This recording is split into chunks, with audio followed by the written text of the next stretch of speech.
Hey guys, what's up? Retro Shinobi here, another video, and in this video, I want to show off some garage sale finds, some retro video game store finds, and some flea market finds.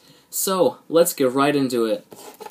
First off, with some NES games that I got, all of these in this stack I got for $15. So, got Mendel Palace, Ninja Kid, WWF WrestleMania Steel Cage Challenge, Roger Clemens MVP Baseball, Bandai Golf, Battle Tank, and Solomon's Key. And I got all of those for $15, and I did not have any of those, so that was good to add to my collection. Now on to some PSP games, and I got these for $2 a piece. So first off, we have, all these are complete by the way, Resistance, Retribution, one that I'm really excited to play, Star Ocean First Departure, and another one that I'm really excited to play, Fate Extra. So yeah, all three of those were $2 a piece, so that was a really nice pickup. Okay, now on to some handheld games. First off, starting with original Game Boy and Game Boy Color, which all of these I paid $15 for. We have Asteroids, Bomberman Max Red Challenger, Pong, Crystallis, and Contra the Alien Wars. So for all of those I paid $15, and I did not have any of those either, so it was good to add to my collection. Now on to some more handhelds, starting off with the Game Boy Advanced. We have Pokemon Mystery Dungeon Red Rescue Team, Pokemon Emerald, and Mega Man Battle Network 5 Team Proto Man. And for those three, I paid $15. So again, really good.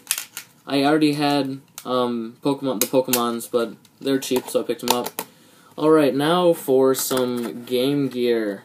And these were $1 a piece, so you can't pass that up for $1.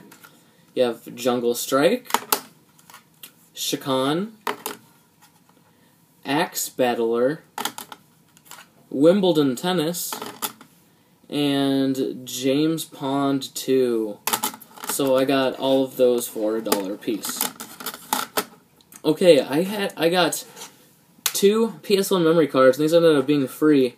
I needed these because I didn't know that for PS1 games you have to have PS1 memory cards. I did not have any of those, and I had a lot of PS1 RPGs that I wanted to play. So it was really awesome to pick these up. I definitely have enough space to play all of the RPGs that I want, and I will be picking up more of these hopefully if I find them for $1 or for cheap or something like that. Okay, now something that's really cool that I've been looking at for a while, that's been in my retro video game store that I go to for a while, that I just hadn't picked it up yet, and I decided to pick it up, and that is Acclaim's NES Remote Controller. And I paid $10 for this. It's really cool, and I was really happy to add this to my collection, and it is in really nice condition. And usually the stuff that comes out of the store is not in the best condition, but this is in really nice shape. I have yet to test it out, but I have no doubt that this will be in working condition. Okay, one PS Vita game that I paid $10 for, Final Fantasy X X2, and this one was kind of, it has the game, and then X2 is a download code, and my hand is covering up the code, so you guys can't use it. It might already have been used. I bought it opened up already, so hopefully it hadn't been used already, so I have not checked that out yet. Okay, I got Legend of Zelda Skyward Sword, and I paid $15 for this. It is in mint condition, complete, and it also has the orchestra CD. So it was really awesome. I did not have this. It was really nice to add this to my collection for cheap. Now, these next two games I got for $2. Nothing really special at my flea market. It was one of the only game vendors out there. It wasn't, you can't even call it a game vendor. He only had a couple of games. And I picked out Super Monkey Ball, Banana Bliss, and Mirror's Edge. So I picked those up for $2 a piece. Alright, one PS2 game, which is a really awesome PS2 game that I didn't even know existed, and that is Neo Geo Battle Coliseum. And this has 40 different characters from the Neo Geo series, including games like Metal Slug, King of Fighters, Samurai Showdown, World Heroes, and a lot more. Like, there are some games, some of the people from these games I had never heard of before, and I am a fan of Neo Geo. I love the games that they produce. I love the consoles and everything I use. And if you've watched my previous videos, you would see from the tagged video that when I was little, a lot more little, my dad had a Neo Geo system, and it was the huge cartridges, and he almost had all of them, and he put them in, and it was this huge stand-up arcade. It was really awesome, but we don't have that anymore, sadly. It'd be really nice if we did, but we don't. So I've had a lot of fun with Neo Geo. So now getting into some more NES games, and I paid a little bit more for these, but they're still really good deals. We got the Fantastic Adventures of Dizzy. I paid $10 for that. We have Magician. I also paid $10 for that one. And Donkey Kong Arcade Classic Series I did not have, and I picked that up for $25. So that was really nice to get all of those. Now, on to some PS1 games, and these were actually I got these for a really good deal. Starting off with some, not junk, but just less expensive and rare titles.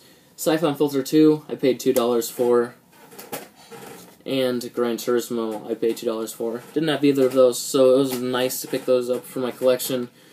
Okay, first off, which I paid $10 for, we have Chrono Cross Complete, and this is in wonderful condition. There is almost nothing wrong with it. The discs are perfect. The manual is perfect. This is just a really awesome game to add to my collection that I've been looking at and looking for, but just not found it for a good price until now. So that was really awesome to pick up. We also have Breath of Fire 4, which I picked up for $15, and again, it is just in spectacular shape.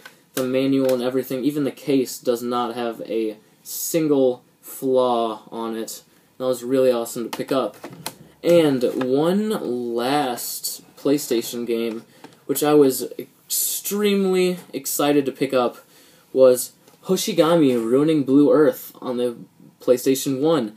And a lot of people might not know about this game, but it is a wonderful tactical strategy JRPG, and it is in wonderful condition. Every single disc and everything, it's a one-disc game, but it is just in wonderful condition. And if you guys don't know, this is about a 50 to upwards game, and I paid $20 for it, and it is in perfect condition. You can try to find a scratch on this, and it'll be very hard, and even if you do, the scratch will be minor, and you won't even be able to tell it if you look at it again.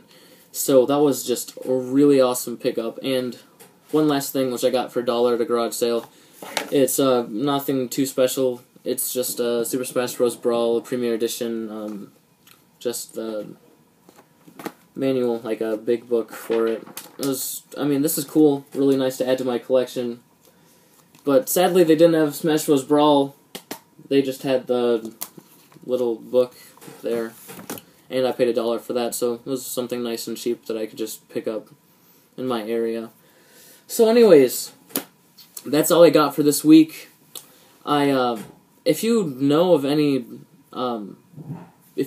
Super Nintendo games that are really awesome that not a lot of people talk about, let me know in the comment section below, because I have been looking out for some more lesser-known Super Nintendo games, because I really enjoy playing the Super Nintendo, and especially games always up to looking for JRPGs, but also puzzle games, games like Bomberman and stuff. I absolutely adore games like that. I have the first one, and I'm planning on getting the second one. So let me know if there's any games that are like that, or if there's any RPGs that not a lot of people talk about that you haven't seen me pick up that are really awesome.